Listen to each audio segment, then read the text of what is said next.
Nebija nekāda ielūguma, vai ne? Un tā jau es domāju. Nepārdzīvot tik ļoti. Tad, kad viņi apprecēsies pēc kaut kāda laika, es piezvanīšu Leonam, mēs aiziesim pie viņiem ciemos. Tu apvainojies tā kā tāds mazs bērns. Es pazaudēšu Ļoņu uz visiem laikiem. Nu, ko tad lai es tagad daru? Leons tev ir svarīgāks par mani. Tev jādabū ielūgums uz kāzām. Kāda jēga no tā ielūguma? Ja viņš tāpat tev tais kāzās redzēt negrib. Он не сможет меня выгнать со свадьбы. Viņš būs spiests man piedot. А?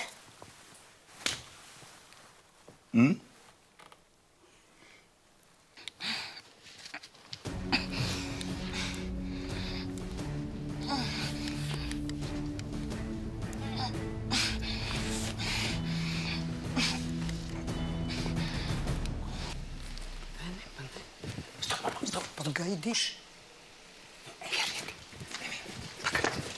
Pagā, klusu.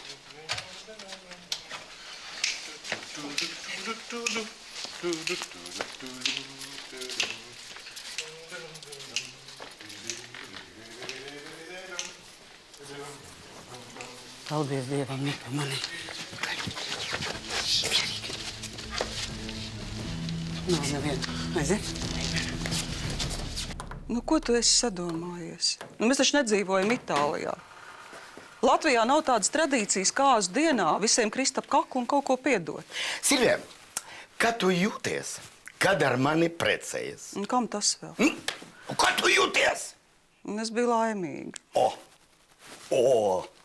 Kad cilvēks laimīgs, viņš nespēj atteikt. Un tomēr iet un ubagot ielūgumu. Nu, Silvija, nu palūdz, Labi, es aiziešu.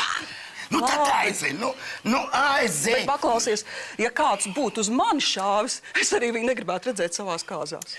Par šaušanu Ļoņa jau sen man ir piedevis. Ko tu vēl esi sastrādājis? Dabūju ielūgumu. Ai, labi, es aiziešu, bet es tev neko nesolu. Ja? Lolotie. Davai.